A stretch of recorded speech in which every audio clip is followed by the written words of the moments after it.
ক্রেতাদের জন্য মানে অসাধ্য হয়ে যেত। দেখা গেছে কালকে কিনছে 40 টাকা, আজকে হঠাৎ করে 60 টাকা, এরকম দিন 20 টাকা 30 টাকা ডিফারেন্স হওয়ার কারণে বাণিজ্য মন্ত্রণালয় থেকে তারা ডিসিশন নিছে যে সীমিত আকারে এলসি ঢুকাবে। কিন্তু দেখা গেছে ভাই অনুমতি দেয় আপনি কথার কথা 30 টন, সেই জায়গায় আপনি পেঁয়াজ ঢুকেছে 80 টন, 100 টন, 150 টন মানে ঢুকতেছে, বুঝছেন? এখানে কিছু দুর্নীতি হয়েছিল।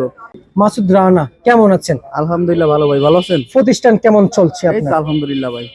আপনাদের এই মার্কেটে পেঁয়াজের দাম আজকে বাড়ছে না কমছে?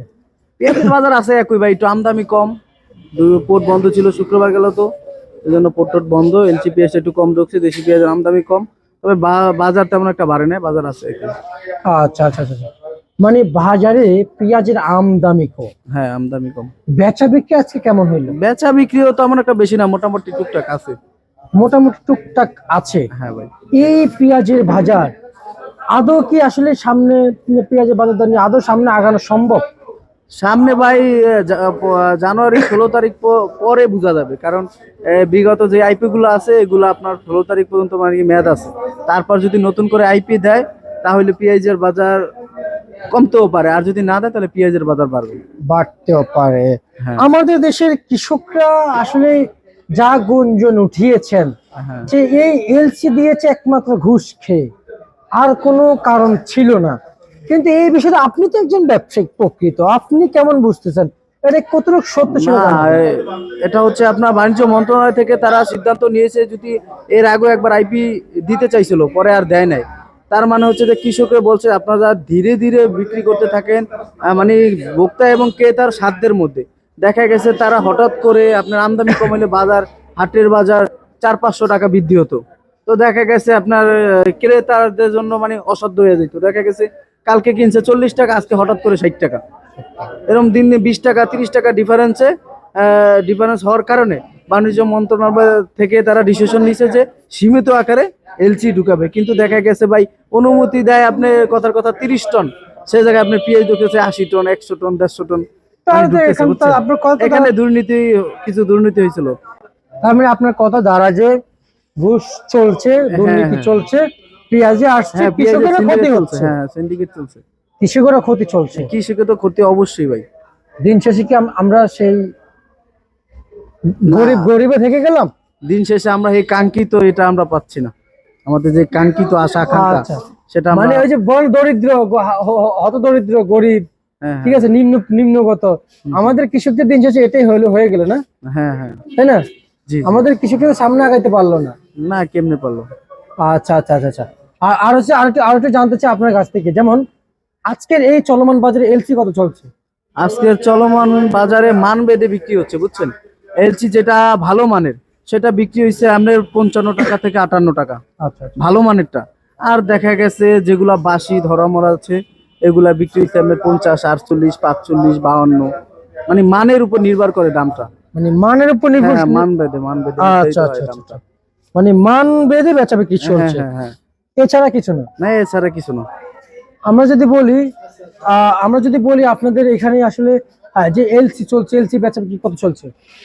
এলসি বেচা কিনা আমরা যেটা নাসিকের যেটা কাঁচা নতুন পেঁয়াজ ওটা বিক্রি করছি আপনার 52 টাকা, আর আপনি যেটা হচ্ছে আপনার সাউথের যেটা ওটা মার্কেটে মানে কাস্টমারের চাহিদা ভালো, ওটা বিক্রি করছি 57-58 টাকা, হাই কোয়ালিটি যেটা।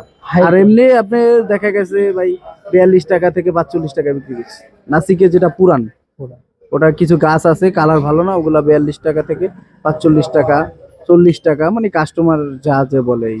মানে চাহিদা যেমন ঠিক তেমন চাহিদা। হ্যাঁ হ্যাঁ হ্যাঁ। আপনার কাছে আমি যে জানতে চাইবো যে আসলে এই মুহূর্তে মুড়ি কাটার বাজারের অবস্থানটা কেমন দেখতে পাচ্ছেন, জানাবেন? এই মুহূর্তে মুড়ি কাটার বাজার হচ্ছে আপনার বিগত 4-5 দিনের তুলনায় কালকে থেকে বাজারটা একটু ভালোর দিকে। তার মানে কৃষকের সাথে কথা বলছি, তারা বলতেছে প্রচুর ঠান্ডা কুয়াশার কারণে তারা মাল তুলতে পারতেছে না, মাল শুকাইতে পারতেছে না, এই কারণে মাল তুলতেছে না, কম মাল আসতে আমদানি হচ্ছে, এই কারণে বাজার কিছু বৃদ্ধি, কিন্তু ওরকমের মানে বাড়ার কোনো আশঙ্কা নাই। আশঙ্কা কিংবা সম্ভাবনা থাকছে না? না, সম্ভাবনা থাকছে না 16 তারিখ পর্যন্ত। 16 তারিখ পর্যন্ত, তারপরে বোঝা যাবে। কৃষকরা কি আদৌ কি এই যে এখন আজ পর্যন্ত, স্বাধীনতার পরে আজ পর্যন্ত আমরা যা দেখতে পাচ্ছি কৃষকের কোনো উন্নতি তো দেখতে পাচ্ছি না ভাই। না ভাই, আমাদের তো তাদের প্রতি যে আমাদের অবদান, আমরা তো তাদের প্রতি যে অবদানটা তা তো আমরা রাখতে পারতেছি না। কিভাবে উন্নতি হবে? বিশ্বের প্রত্যেকটা দেশে আপনার দেখা গেছে কৃষককে ভর্তুকি দেয়, সার কীটনাশক বিনামূল্যে দিয়ে থাকে, বীজ বিনামূল্যে দিয়ে থাকে। আর আমাদের দেশে হচ্ছে দেয়, আমাদের দেশে বিনামূল্যে দেয় পাইকারা ভাই, প্রভাবশালী যারা গ্রামের পাড়া মহল্লা যারা আপনি প্রভাবশালী ক্ষমতাবান তারা পায়, কিন্তু আদৌ যারা কৃষক তারা ভাই পাচ্ছে না তারা। আচ্ছা, এই বিষয়ে কি আসলে আমাদের দেশের সরকার বলতে শুধু আমরা যতটুকু জানি সবাই বলে যে আমরা আপনাদেরকে এইটা দিচ্ছি ওইটা দিচ্ছি হ্যাঁ, এবং এইখানে এটা করে দিয়েছি, কিন্তু যারা এটা ভোক্তা হ্যাঁ, হ্যাঁ। তাদের কাছে গেলে নাই। তাই না, মেন কথা হচ্ছে ভাই, সরকার রাষ্ট্র চালায় ঠিক আছে, সরকারের যেই কর্মকর্তা যারা আমলাতন্ত্র বলে, যারা দেশ চালায়, সরকারের যে কর্মকর্তা উদ্যত কর্মকর্তা, এরা আপনার সুষ্ঠুভাবে তারা কাজ করে না, বুঝছেন? সুষ্ঠু এবং মানে সচেতন ভাবে কাজ করে না। দেখা গেছে আপনাদের যে দায়িত্ব দিছে সরকার থেকে, আপনাকে যে দায়িত্বটা দিছে আপনি সেই সঠিক দায়িত্ব পালন করতেছেন না। দেখা যায় উপজেলা পর্যায়ে নির্বাহী অফিসার, তারপরে টিওনো যারা থাকে, তাদের যে দায়িত্ব তারা সঠিকভাবে পালন করে না। হ্যাঁ, এই কারণে আপনার দেখা গেছে সাধারণ মানুষের যে সরকার থেকে যেটা পাও না, ঠিকই সরকার দেয় কিন্তু তাদের হাতে যায় পৌঁছায় না, তার আগেই আপনার গায়েব হয়ে যায়। আচ্ছা, কিন্তু আমি আমি জানতে চাই, আপনি যে টিউন টিউন বললেন, হ্যাঁ, হ্যাঁ। এবং উপজেলা বললেন, হ্যাঁ, উপজেলা উপজেলা পর্যায়ে, কমিশন বললেন, কিংবা আরো যারা রয়েছেন, হ্যাঁ, খালি সুযোগ সুবিধা যে ওনাদের নিজের পরিবারের জন্য নাকি বাইরের জন্য আছে? তারা তারা তো আমি এখন বর্তমানে দেখতেছি তাদের মানে তাদের নিয়েই তারা চিন্তা ভাবনা করে। সাধারণ কৃষক যারা দেশ আমি বলতে চাই যে এই দেশের 70% লোক হচ্ছে কৃষক, আর বাংলাদেশটা একমাত্র নির্ভর কিন্তু কৃষির উপর। জি। যে জায়গায় আপনি 100-এর মধ্যে 70% যদি কৃষক থাকে, তাহলে তো আমরা কৃষকের উপরই নির্ভরশীল। আর আমাদের প্রধান উপাদান হচ্ছে কৃষি উৎপাদন। তো জি, সেই জি। জায়গায় ভাই প্রাপ্য কৃষকের প্রাপ্যটা আমরা দিতে পারি না, এই জন্য কৃষকও স্বাবলম্বী হতে পারতেছে না, দেশেরও উন্নতি হচ্ছে না। দেশের উন্নতি হচ্ছে না। হ্যাঁ ভাই, আর হচ্ছে যে তার মানে আমাদের কৃষকরা খুবই ভোগান্তিতে আছে। অবশ্যই ভোগান্তিতে আছে। কৃষকরা ন্যায্যটা না পাইলে ভাই আর কেমনে কি করবো? দেখা গেছে আপনার অন্য জায়গা গেছে ভাই, আপনি এটাই বুঝেন যে উদ্যোক্তা হচ্ছে যেমন পাশাপাশি একজনে একটা বিজনেসই করতেছে, দেখেছে সে বিজনেস করে যদি স্বাবলম্বী হয়, তার দেখা দেখি আরো 2-4 জন উদ্যোক্তা বাড়বে। জি, কিন্তু দেখতেছে কৃষক প্রতিনিয়ত আমরা হতাশার মধ্যে। দেখা গেছে ব্যাংক লোন, তারপরও হচ্ছে আত্মীয় স্বজন থেকে মানে ধার বা সুদের উপরে টাকা ইনা ফসল ফলায়, দিন শেষে দেখা গেছে তাদের সুদের টাকা তো দূরের কথা, আসল টাকাই দিতে পারতেছে না। আচ্ছা আচ্ছা, কিন্তু আজকের এই বাজারে মুড়ি কাটা সর্বোচ্চ কত চলছে? আজকের বাজারে সর্বোচ্চ মুড়ি কাটা চলছে 55 টাকা। আর আলু কত টাকা বিক্রি চলছে? আলুর কথা আর কি বলবো ভাই, আলু আপনার একটা আলুর ভাড়া নাকি 19,000 টাকা, আলু বিক্রি হয় 25,000 টাকা 25,000 এক গাড়ি। হ্যাঁ, এক গাড়ি। পুরান আলু, যেটা আজকে মার্কেটে খাচ্ছে আপনার 4 টাকা থেকে 5 টাকা আর হচ্ছে যাই পুরান আলু। আলুর দাম নাকি একটু বাড়ছে নতুন আলুর বাজার? আর নতুন আলুর বাজার একটু বাড়ছে, তবে এই বাজার থাকবে না।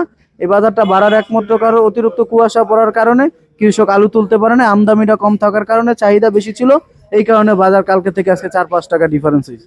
আচ্ছা, বাজারটা বাড়ছে, বাজার আলুর একটু বাজার। বাড়ছে ভাই। কত টাকা বিক্রি চলছে?